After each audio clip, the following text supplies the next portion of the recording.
Hello and welcome to a new video. And today's video, we're going to take a look at a very interesting team here. This is going to be the current, I would say, #1 in the world team. It is actually the #2 in the world team, but the #1 player is cheating. So it is, yeah, I feel like it's just fair to say this is the current #1 team. What is the #1 player currently doing? That is actually currently #1 on the leaderboards. They have, I think they kind of a group of people that are high up on the leaderboard, and they kind of scout for people that are currently online trying to find battles and trying then to have this specific player to hardwall the opponents by like using specific teams just to exactly, hardwall that specific opponent that they're just currently trying to snipe. And that's how they got up that high. That's why they're currently the #1 spot, I think, for the last 3-4 weeks, like literally basically since the leaderboards have been out. This has been the player that has been on top, and it's kind of unfortunate because, of course, I had kind of history here on the channel as well to showcase the #1 players for the leaderboard, just because I feel like it's kind of nice to give them a little bit more recognition. And this kind of is a bit difficult when there's one player cheating and is being on top of it the entire time. Of course, what they are doing is not something that Niantic can ban or prevent in any kind of means. So like, it is what it is. It's kind of unfortunate circumstances, but I'm not really going to take too much, more talk towards it. I kind of want to focus here, of course, on the team, on J-Mills. Very nice achievement here, getting up to 3,300 as the first legit player, I think, here in the current season, with a very interesting team that I enjoyed playing quite a lot. We actually changed quite a lot of movesets here as well. We have now a Scalbish Lapras. I don't actually know the exact movesets, by the way, from this team directly, but I just went for what I think makes the most amount of sense. Scalbish on Lapras is going to allow you basically to have a good matchup against the Azumarill, which you kind of need. We're going to run Power Gem on the Sableye, which in my opinion is the better move than Dazzling Gleam. I looked it up as well. On paper, Dazzling Gleam can win a few matchups where, for example, the rock typing is resisted. For example, I can say something Quagsire or the Swampert, but you can also just go for Foul Play. Where Power Gem really comes in clutch is exactly where you can see it right now.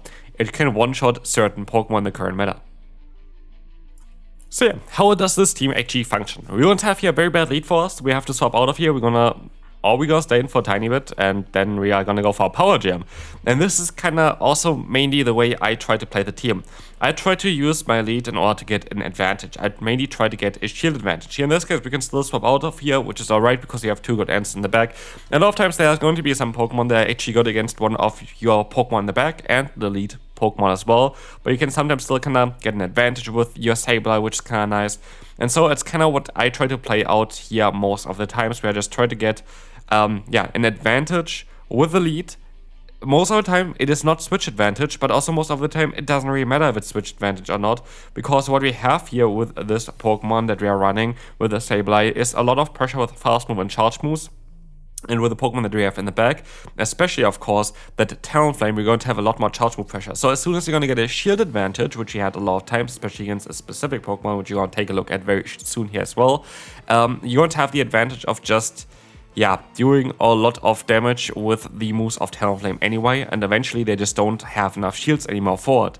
And this is kind of the way most of the games went. Here we're going to have a bit of a tougher one. We're going to have to go for another charge move here. The Foul Play is coming through. It is going to allow us to get the KO against the opponent. In comes again the Digger Speed. We're going to try our best in order to get to another move, but they can still go for their own charge move. And with that, we are sadly just barely not going to be able to reach another move after this. They are going to be able to quick attack us down. We're going to lose this battle here just really barely. But yeah, let's take a look here at the next one. We're going to have the Danny and the lead. That's going to be very bad for the entire team, right? We're going to have a lead that's going to be weak to it. We're going to have a Sace-Up that's going to be weak to it. We're going to have a Close that's going to be weak to it. This is going to be the worst possible Pokemon to encounter. So how do we deal with that? We just play it out. This is kind of what I mean with that. We kind of want to get somewhat of an advantage. We don't get really an advantage here because the Danny is just a little bit too fast. It has the same speed as we have, but it has a little bit more attack. And here's also one thing that people were talking about in the comment section under their legend post, like their rank 1 in the world post kind of, is that they had an attack invested Sableye. And this can help out in certain situations. There are a lot of breakpoints. I think against Azumarill, there's, for example, one breakpoint, which helps that matchup out quite a bit. As you're going to have a team here that has a weakness to Azumarill with a backline there as well. Especially, of course, the Talonflame there, not really the Lapras. It's kind of nice to have the attack breakpoint there in order to make this matchup actually positive for your lead, which you only get if you have quite a bit of an attack investment. I think you need like nearly like 10 investment or something, somewhere around there. So yeah, it is a bit of an awkward one.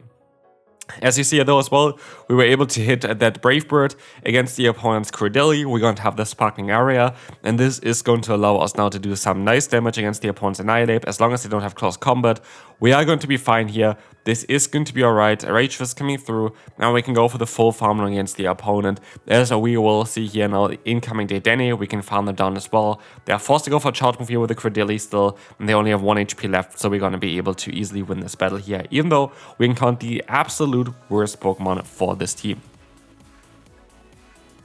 So, yeah, what we're going to have here next is going to be the Scissor matchup. This is what I wanted to talk about. This is a bad matchup for you. You're going to always lose as a Sableye, other than the Zero Shield scenario. And here is kind of where it starts. What we can do is we can go ahead and go for a charge move here. We are always guaranteed to get the shield or the KO. We take the KO here as well. 99% of the times the shield though. I actually wasn't expecting that at all, but it's still going to be alright for us. But yeah, most of the times they're going to shield this move up, and then we're going to have a shield advantage, and we have the option to go into Talonflame. They are forced to swap out there or let their Scissor go down for free, which is going to be not something that most people are going to do, and then we're going to be able to win as well there. Here, this is going to be a bit of a tougher one now, because what we will see is that they're still going to have that shield left, and they don't have an Annihilate that can boost itself up now, and they still have a Primeape, and we only have a Water type that's also part Ice type. So yeah, how is this gonna go? We gotta still get the shield here with a fly, but we would get farmed down, so we're forced to swap out straight away.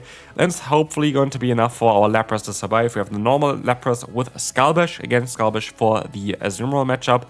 And as you can see, that works out absolutely beautifully, as we will see here that this is going to get the KO, and it's going to be even a farm down here against the Primeape to win us the battle. Next up, we're going to have Regidrago against an Elite. That is going to be funnily an interesting matchup again here as well, and you can get definitely somewhat of an advantage. You can actually guarantee switch advantage. I think you can actually guarantee switch advantage, because you're going to be able to outspeed them, and you have a lot of fast move and charge move pressure here. And I'm going to use a shield here, trying to align myself. If they don't get the debuff, I can farm them down. I don't get the debuff, I can farm them down. I have a ton of energy stored now. I have the alignment that I need. I have now a Scissor coming in that definitely doesn't want to take any hits here. And we are gonna not be able to get to another move, but it doesn't really matter, because we have no alignment. We have the Talonflame aligned. And we're gonna see the swap out now to the Clodsire, and here is where Brave Bird is so needed on Talonflame. You see me mainly use Flame Shot on Talonflame. Here's really where you need Brave Bird, because Brave Bird is kind of the main way of getting shields here or getting the KOs and taking advantage of what the Sableye can provide to this team. This is kind of the main idea behind this team.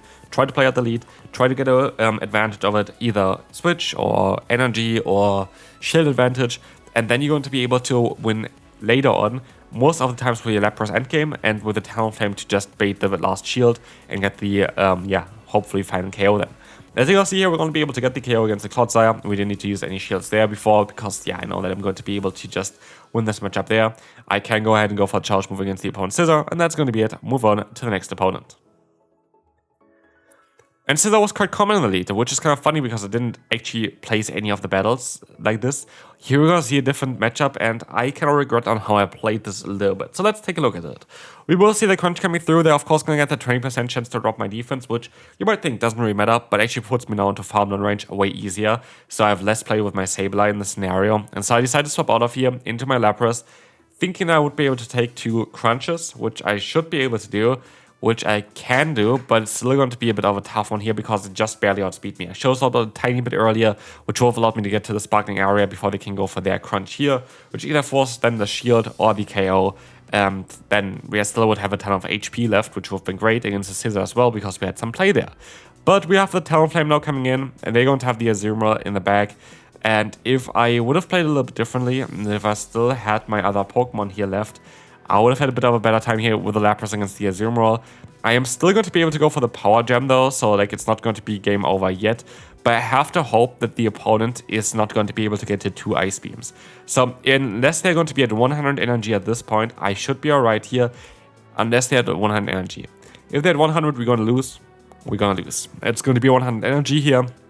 Why we're going to lose is that the Scissor still has a charge move stored, so as we will see here as well, we're still going to be able to take that move, but we just survive with a 1 HP and a Dream, which does not help us at all because we have to get rid of the Scizor and the Azumarill still. And so unless we had 2 Fly Stores, we would have been, yeah, fine there. But again, it came down to 1 bubble from Azumarill, which is kind of mad. But yeah, let's take a look at the next opponent. We're going to encounter here the Scizor again in the lead. This is by far the most common lead currently. Yeah, for good reason. It is by far the best Pokemon that you can kind of run in this position. I wonder if there's going to be other Pokemon as well that could function well in that position there, that could counter this one as well as the meta. I think Quagsire is honestly one of the best Pokemon that you can currently run as a lead. But anyway, here we're going to see again on how this works out. We have the lead where we're going to get the shield advantage. We're going to swap out into our Talonflame, go for Brave Bird, get the damage here as an advantage, and now I can go into my Lapras. But the opponent plays actually very smart, which we will see here. I decided to use a shield. They have Hydro Pump and Ice Beam. I didn't really expect that at all. I shield up the harder hitting move, which is great, but I will still rather prefer to let go. And I decided to try to go for the full farm down here to try to get as much energy out of this matchup. And it turns out that I can still swap out beforehand. And it turns out as well that the Scizor only needed 1 fast move to get to a charge move, which you will see here as well here, which is really annoying because if I knew that, I would have never went for the charge move. I would have just let them go for the move and then swap out into my Talonflame. But what can I do now? There's nothing that I can really do that would help me. I just gotta get the KO here against the opponent. That's alright.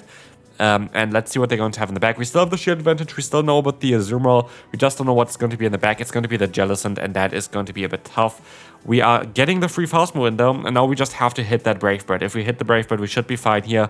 Brave Bird is coming through, and they swap out perfectly into the Azumarill. And so, well, this was a matchup that I don't think was great for the opponent at all. They just played it actually perfectly in order to still win this battle here. They caught everything. They played the Azumarill matchup perfectly. I definitely could have played this better. But yeah, again, it's not really a team issue here at all. And again, here's where Power Gem comes in clutch. We're going to have the Jumpluff against us. Jumpluff doesn't like Power Gem at all. Like, Jumpluff going to take super effective damage from this one. This move also has more damage per energy compared to the Dazzling Gleam. Dazzling Gleam helps you out against other Dark types, but honestly, you're not really too weak against Dark types outside of this. And then again, most Dark types are going to be part flying, like Moltres, like Mandibuzz. So yeah, you're not going to have that weakness generally anyway. And so here we're going to have the opponent having the aerial ace against us. That's totally alright. We can take a hit. We can go for another charge move here. Power Gem is going to get the shield. But I could actually align myself if I really wanted to. And I decided not to. Because again, what you want to do is you want to use your Talonflame the best way possible. And they swapped out perfectly that they can see Peter here, which is unfortunate. It's 1 fast move from the Jumpluff plus D-turn for swapping out that kind of literally perfectly aligns that for them. I can use a shield here though, and I can go for the full farm down again, leaving here with some nice energy. Getting 2 fast moves in for free is kind of cool. And let's see what's coming in next. The opponent is going to swap into, let's find out. It is going to be the Feraligatr. We can Brave Bird them. Goodbye there. And this is exactly the beauty of Talonflame. Like, this is kind of the way how this team works. Sableye Talonflame is a grandiose core. This is a perfect core to run because it also kind of covers each other's weaknesses quite a bit, like especially the main weakness of the Sableye, the fairy typing, but also kind of functions well together just on how this team works together. So I do think that this team is actually really, really nice, and I think it's a cool team to run right now. Again, if I had a little bit more experience, I do think I would even do better with this team. Even though I was a bit worried about this team in the beginning, especially with that big weakness against the Denny, I was really happy running it. Anyway, we're going to go up against the Ferret here. I'm going to go up to 100 energy against this Pokemon, which is kind of cool. We have a shield disadvantage, we have switch advantage, and we're going to have the energy advantage. So we are going to be generally in a better spot. They decided to go into the Annihilate, and I was like, I can still go for an Incinerate and then go for another Fly. But they're actually going to catch the move this time around onto their Diggersby, which I didn't know. I sure went for the Brave Bird, to be fair, no matter what they would have done there. But we still have our Lapras, and I make another mistake here. I should go straight for the Sparkling area. I decided to overfarm by a bit. I was thinking, there's no way that they're going to get the attack drop here onto me. They get the attack drop straight away onto me as well. Still not the worst matchup ever. We have Sparkling Aria coming through. This Wolf just knocked them out though. This Wolf just knocked them out straight away. Like this, I have to go for another move in order to get the KO against the opponent's Diggersby. But as you see, that's going to be alright. We get the KO here. In comes Annihilate. And we see that they go for the charge move, which means we are going to be able to win this battle for ourselves. This is going to be also the final battle for today. We can farm them all the way down. This is my Shadow Sableye showcase. This is a showcase of the current, in my opinion, #1 team in the world. And I hope you enjoyed it. See you then. Bye bye.